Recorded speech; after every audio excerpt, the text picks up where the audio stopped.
Hey, and welcome to the Systems Boutique podcast.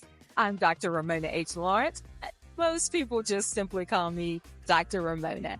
I'm your systems stylist and your business operations expert. And I'm here to help you build a high-end boutique style back-end that creates ease and scalability for you without sacrificing the luxury experience your client absolutely deserve. So if you're a speaker, a coach, a consultant, a course creator, or author who's ready to stop the overwhelm, ditch the tech confusion, and finally streamline your systems and operations, you are in the right place. Each week, I'll bring you actionable strategy, expert insights, and behind the scenes business systems and operations insight to help you scale with ease, efficiency, and absolute excellence. So grab your notebook, your favorite cup of coffee or tea, and let's get to work. Welcome to the Systems Boutique, where systems meet style.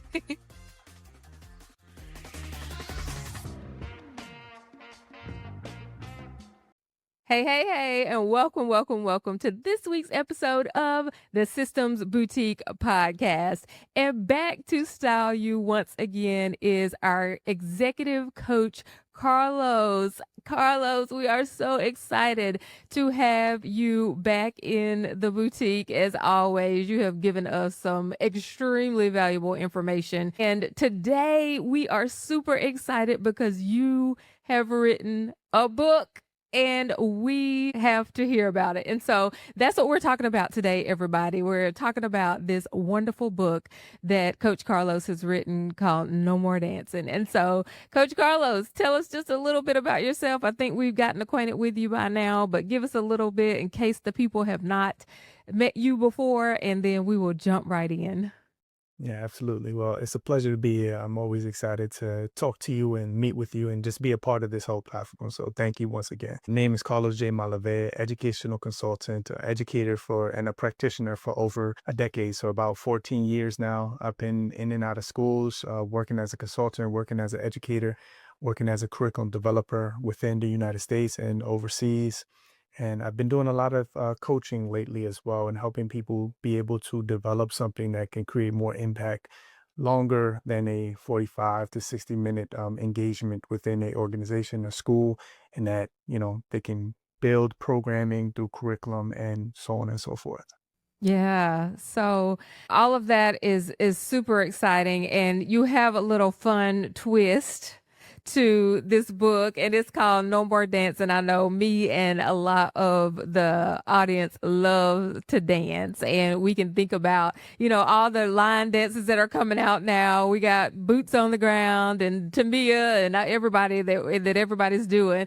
And so we love dance, and we understand the concept. We understand how it feels, especially as a cultural expression. So, Coach Carlos, we know that you have written a book. We are so very excited about this book, and you call this book No More Dancing. So tell us about the book, tell us the full title of the book, and then a little bit more about the book No More Dancing.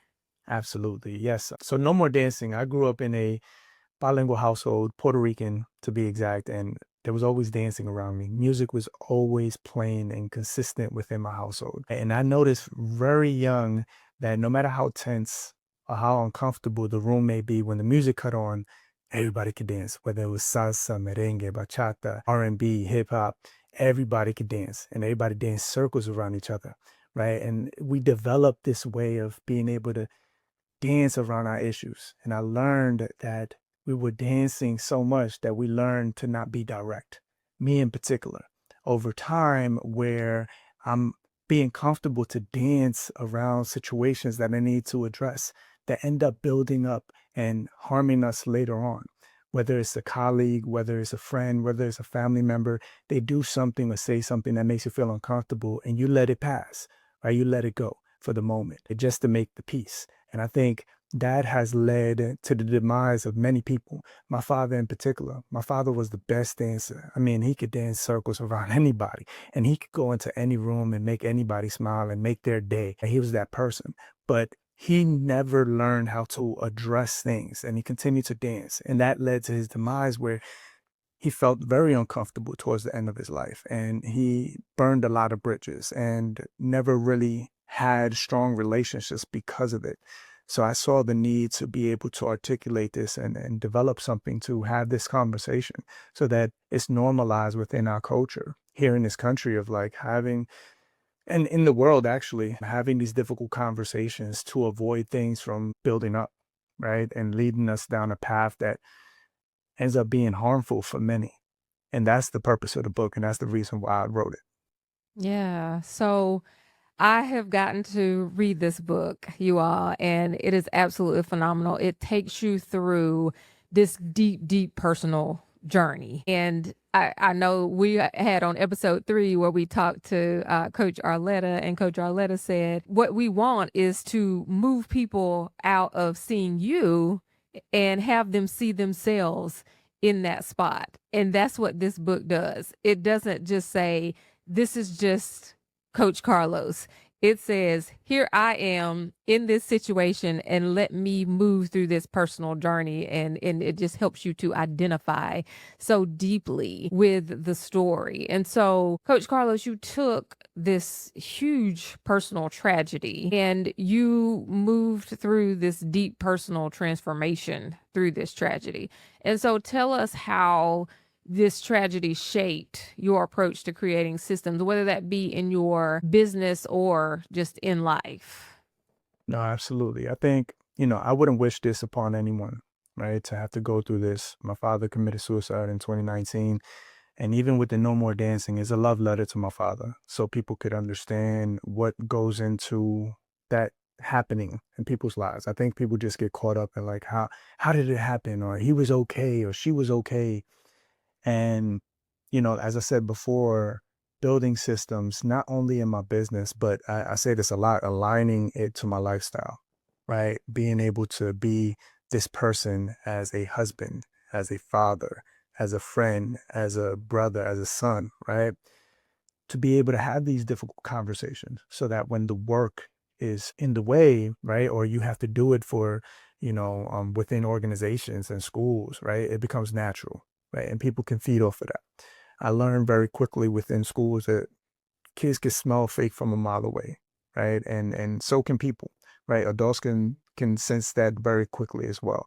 So I think finding alignment is the biggest system that I set in my life. The work reminds me of the stuff I need to do when I get home, right? I am who I say I am in all aspects of my life. And I think that is the main purpose of my work in my life. And the tragedy that happened with my father, getting that call and being in complete shock and then turning into the person that had to keep everybody up and calm everybody down and be there for people where I didn't take time to process. And then when I processed, I was like, who am I now? My wife, and I talk about this in the book as well.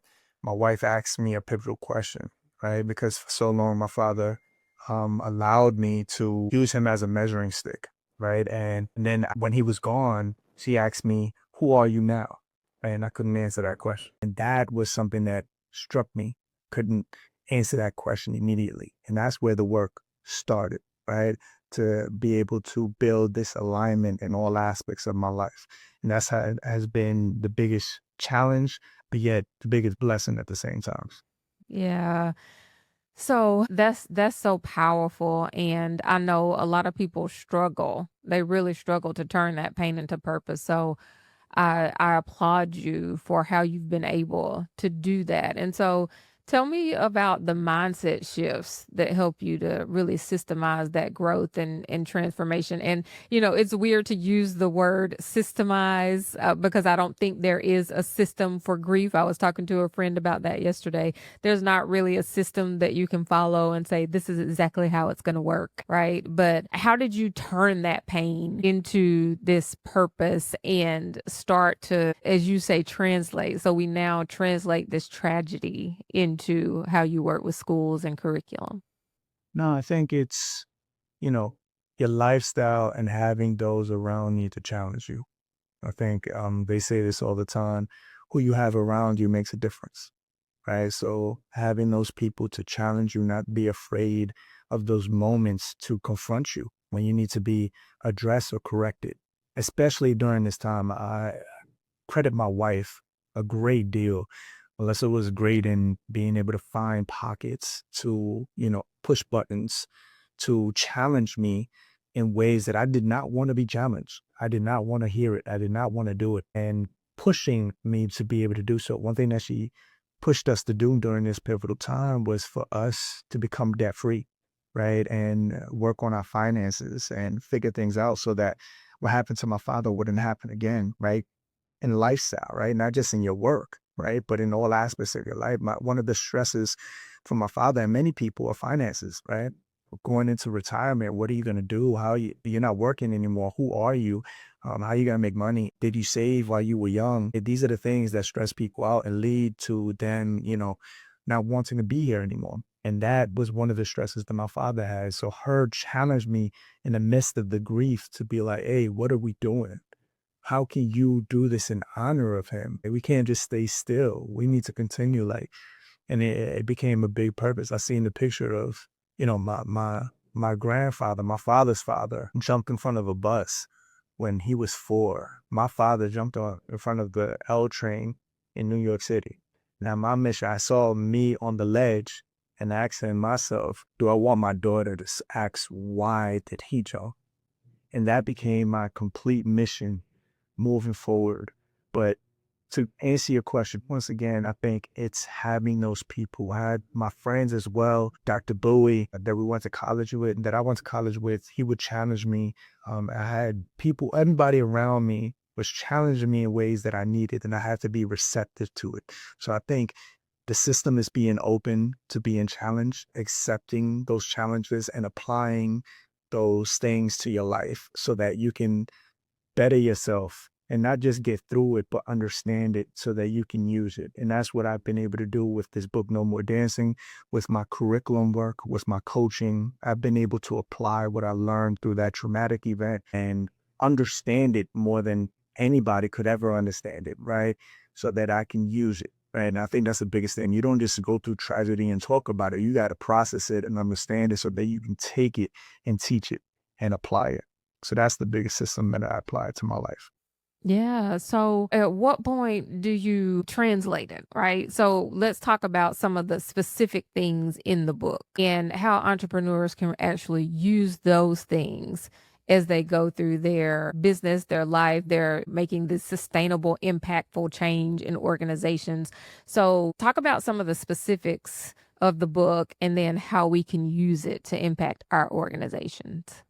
No, absolutely. I think, and I talk about these as I talk from many different angles. And one of the angles that I talk about as an entrepreneur and even someone that's working within a company, having these difficult conversations are important with yourself and then with others, right? You can't do it with others if you're not doing it with yourself. So addressing those things that need to be addressed within yourself to lead, right? Leaders lead by example. I always think about this picture in my head of this meme of the leader that pulls everybody behind them and the leader that pushes everybody in front of them, right? And you want to be the latter, right? The person from behind and leading, but not everybody knows how to do that. And it goes through the work of what I was saying earlier, challenging yourself, applying these things and making yourself uncomfortable, right? To be a leader that way, you have to listen. You have to learn from others, no matter what level they're at, right? Whether you have the highest level of education, I think the smartest person is the one that has all the degrees but continues to ask questions to anyone that they can learn from. And I think that needs to be applied in leadership and even entrepreneurship, right? Putting yourself in these rooms I think the best entrepreneurs are the ones that are collaborative, right? As I'm learning and I'm an entrepreneur myself, it's about we'd say network, but it's relationship building. Who can build the most organic and generic relationships possible, genuine relationships, right? That you can build through being able to ask. And people, when you go into these rooms and you build in these relationships, you think you have to have your story ready to go and you express it and you talk, talk, talk. No, the biggest secret is you ask more questions. Successful people want to, but then they're rarely asked.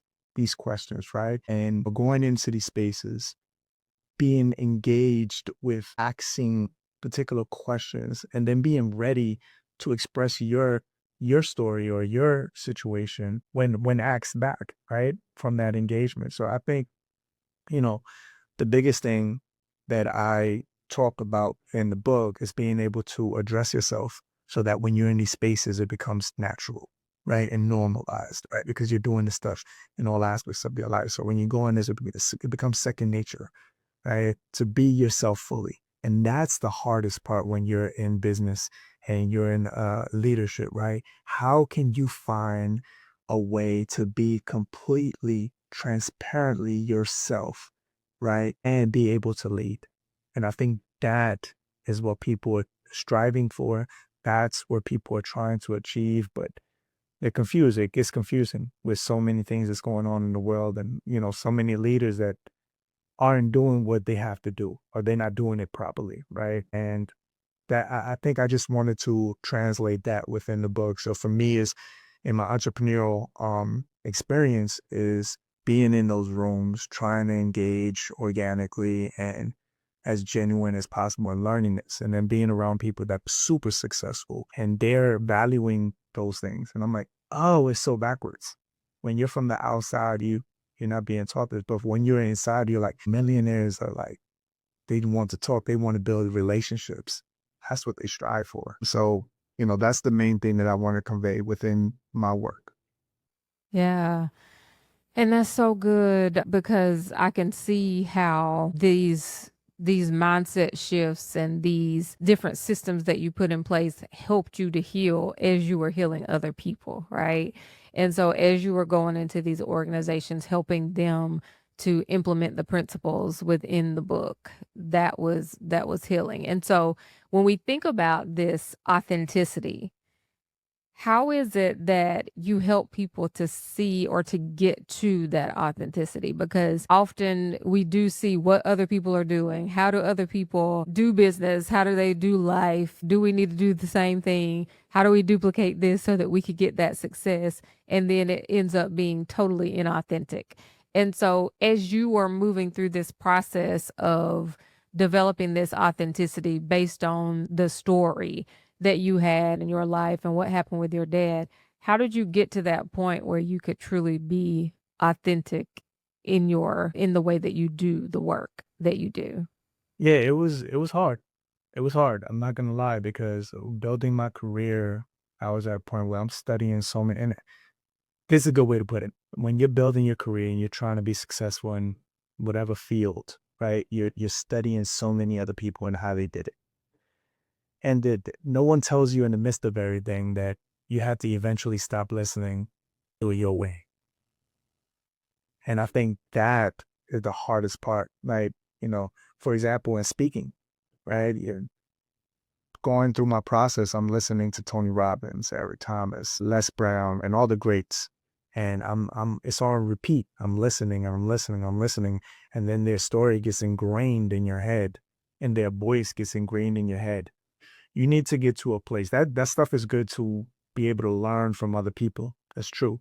But you need to eventually get to a point where you start listening to your own voice and developing that voice within your head.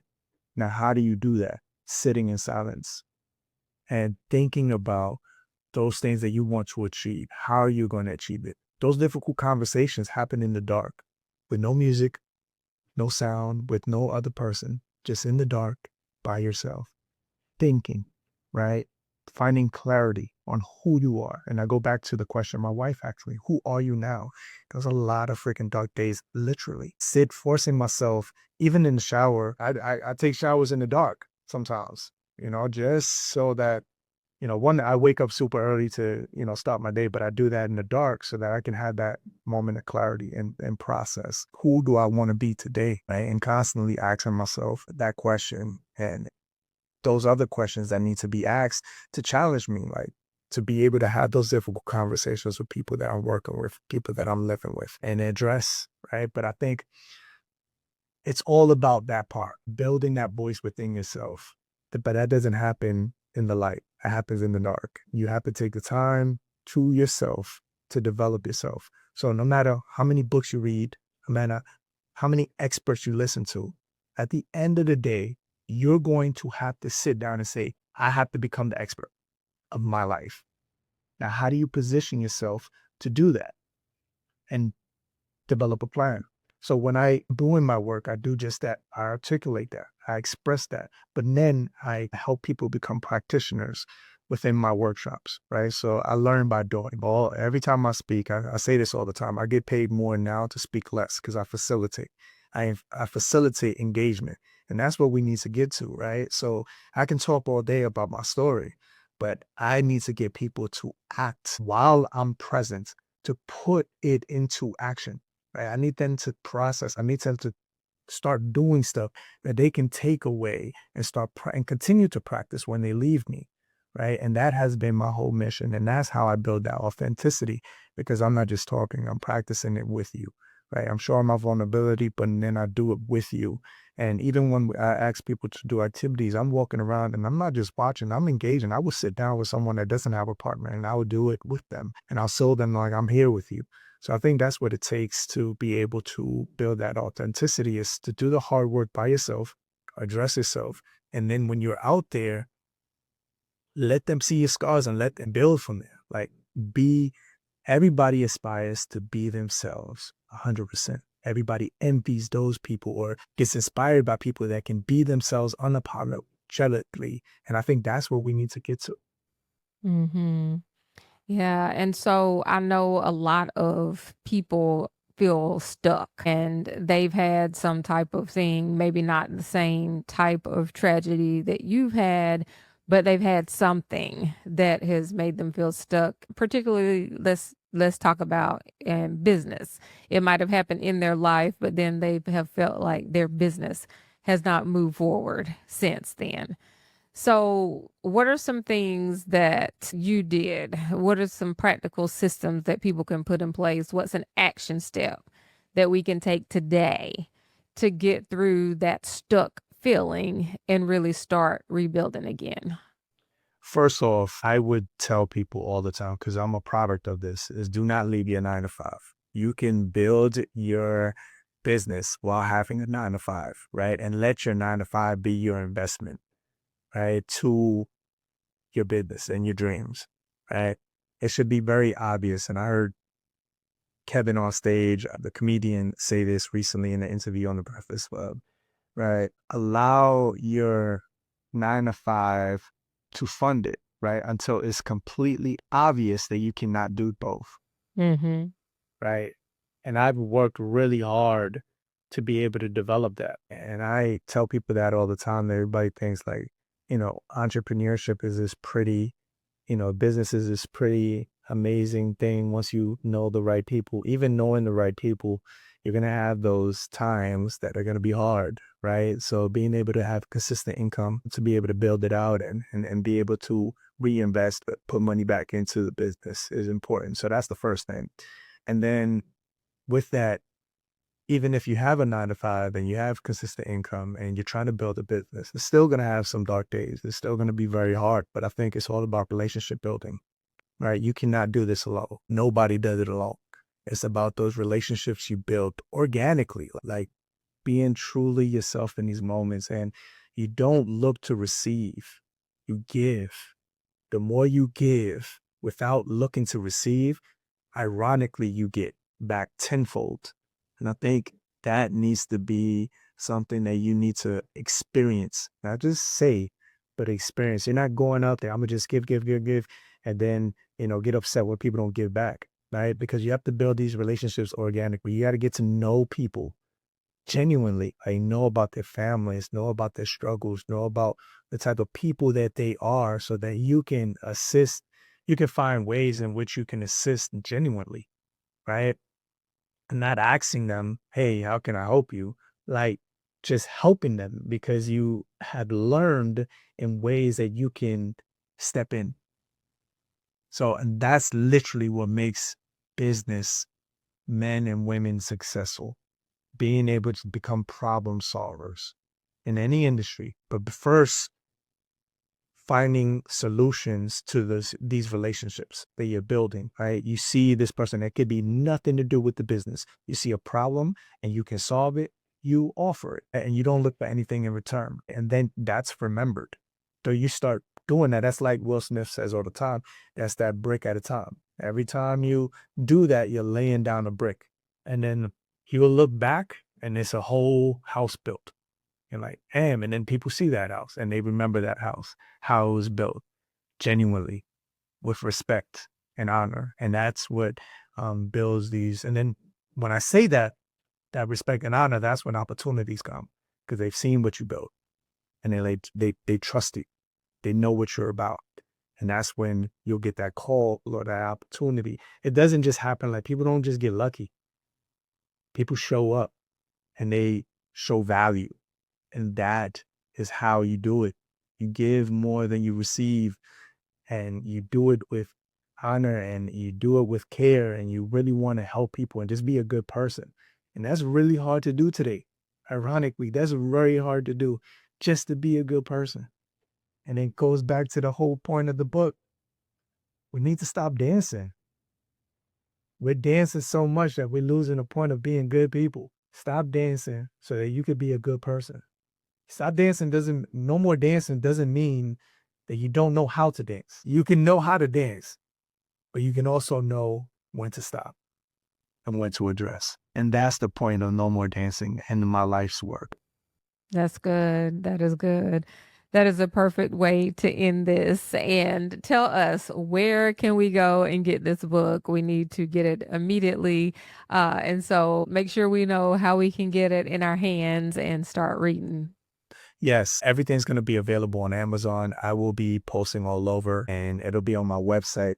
It'll be on all my social media platforms where I will put the link there that you can go purchase and apply it. Like I said, this is bigger than me at this point. I remember reading the book and it was, I cried. I sat down for 5 hours and I cried the whole time. I feel like I did my father right and I honored my father's life through this work.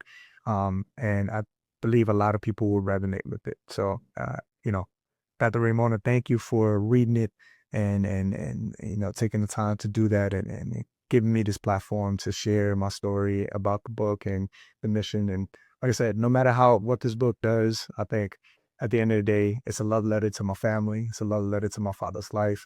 And if something happens to me, and I truly feel this way, if something ever happens to me within a month or a week and I tragically pass away, I will be happy that I have that and I left that behind.